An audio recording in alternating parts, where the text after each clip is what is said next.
Welcome back. I'm Dan. I'm James. And this is episode 87 of the Cornwall Property Podcast. And this is our Q&A episode where you guys send your questions in and we do our best to help you steer you down the property mile, as so to speak. So, James. Here we go. So we have got our first question, which bear with me. I will just load it up. 2 seconds. It's just coming. It's now disappeared. So, well, I'll chuck one at you. Yeah, no, it's come back to me now. So just shows we're not picture perfect, are we? Our first question is from Joanne in Redruth, who asks the following. I have 2 HMOs where we offer all bills included. What advice would you have for helping to keep these bills down? Good question. Nice one. Joanne, don't offer all bills included. No, I'm really playing. We do the same, Joanne, and it's just so important to just try and get a steer on those. So things that we do on our properties is one of my pet hates is you walk into the property is absolutely scorching hot in there, heating's up, thermostat set to 27 degrees. And then because the tenants are so hot, they've opened the windows. So you've got the heating blazing, you've got the windows open where it's all just seeping. It just kills me. So we install what is called, if you've got gas, that is, we install what's called a thermostat. It's a special thermostat which gives the tenant control so they can turn the heating on and off when they need a little boost. But it gives us control that it turns itself off after the little boost. So typically a tenant, rightly so, if they're chilly, they'll put the heating on. Absolutely fine. But they'll always forget 9 times out of 10 to turn the heating back off. So what we do, we set the thermostat up to a set temperature. So it doesn't drop below that temperature. It'll automatically come on if it does. And it always comes on in the morning and the evening at a set period of time as well. However, in the day, James gets chilly, wants to shut the heating on. He can put it on for half an hour or 2 hours. But what the timer does is it counts down from that duration that you put the heating on for, and then it turns itself back off. So it just gives us that little bit more control. You can put a bit of a cap on that it can only go up to 24 degrees, for example, so they can put the heating on and turn it up, but it won't go any higher than 24, and you can set minimums as well. So it just gives you that little bit more control. Some people like the more high tech, like the Nests and the Hives, where you can do the app on your phone. I was really against doing that because I know I'd be sat there at home on my phone looking at the temperature in the HMO while I'm sat at home watching telly, and I'd be kind of having a battle with the tenants, kind of like, no, you're not putting it on that high. So I just wanted to be able to have it hands off and be able to switch off from it mentally. So that was something I'd advise as a thermostat, and we put that into our properties.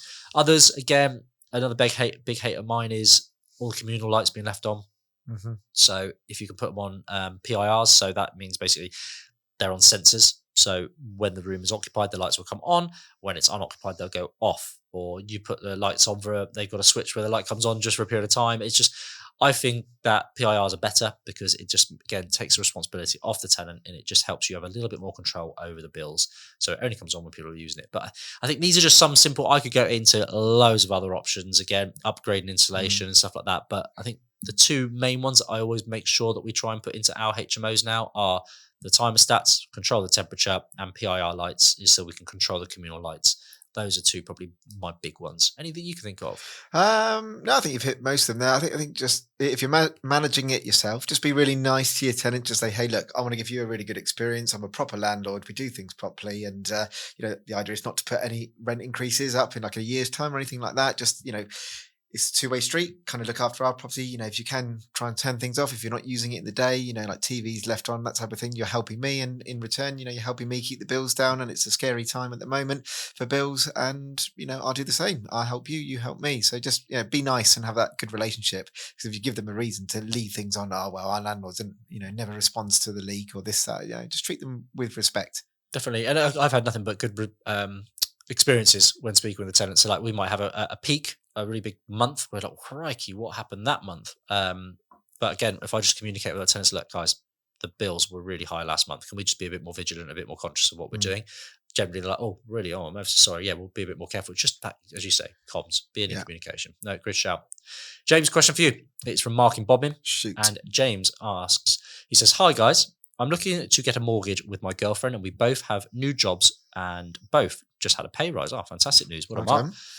Is it true that we have to show 2 years worth of earnings with this job as we only started 4 months ago? Well, thank you for your question, Mark, and well done on the promotion for both you and your girlfriend. That's great. I would probably say no, you don't need to worry about this because all you need to be showing is the contract of your work. So if you've got like a 12-month contract, or maybe because it's a new job, you might be on a 6-month kind of like probation period. That's still okay as well. So you're kind of out the woods really with that one. Just show your works contract and the amount that you're on, and they'll be able to help you with the lending on that side of things. If you are self-employed, that's where the sort of 2 year comes in. You can get mortgage companies that will just want to see a year's worth of earning, but to get the better rates, they want to see consistent. Kind of that it wasn't just an anomaly year that you earned. You got some massive bonuses, whatever. It's unrealistic for the next one. So if you can have 2 years self-employed, then that's relevant to those people. But for you, you'll be absolutely fine and just show your working contract. Definitely nothing. That's bang on the nine. That's Yeah. exactly what I'd recommend. No, just one other thing I would say, you've just had promotions, but for our listeners and viewers, if you are also about to, get a mortgage and you're due your promotion or your pay rise in like 2 months' time, the timing's just a bit off. What you can also do is have your works contract. We're saying that you also are going to be having a increase in pay later on. You just speak to your employer if you've got a good relationship with them. That will carry weight for the lender. Fantastic, great advice. Hopefully that helps, Mark, and great news. That's really positive. That's excellent position to be in for sure. Absolutely. Well, guys, this is Wow of the Week time. We are heading into horrible territory. I see it as now. James is 5-2 up. I've had a bit of a shock in the last few weeks, so this is opportunity. If James gets to 6, I think I'm gonna have to say this is a series win to James. That's no going back, but I'm hoping to draw it back. So Jay here in the studio, he has picked out another property for us to wow.